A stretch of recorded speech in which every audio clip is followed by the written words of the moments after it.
வணக்கம் உறவுகளே! இன்னைக்கு மகா கிச்சன்ல நம்ம என்ன பார்க்க போறோம்னா, டிஃபன் சாம்பார். இது பண்றது ரொம்ப ஈஸிங்க. டேஸ்ட்டும் நல்லாயிருக்கும். ட்ரை பண்ணி பாருங்க. 100 பாசிப்பருப்பு எடுத்துட்டு, அதில நறுக்கி வச்ச வெங்காயம், பச்சை மிளகாய், தக்காளி, கேரட், பீன்ஸ், உருளைக்கிழங்கு இதெல்லாம் சேர்த்து ஆட் பண்ணிக்கோங்க.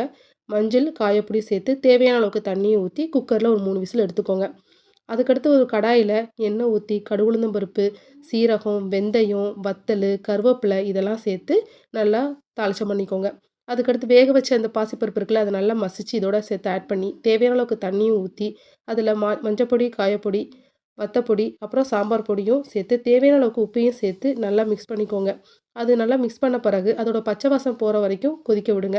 அதுக்கடுத்து கடலை மாவ கரைச்சு இதோட சேர்த்து ஆட் பண்ணிட்டு, அது கொதி வந்த உடனே கொத்தமல்லி தூவி விட்டோம்னா, சுவையான சாம்பார் தயார். இது இட்லிக்கு சூப்பர் டேஸ்ட்டா இருக்குங்க. ட்ரை பண்ணி பார்த்து சொல்லுங்க. பாய்.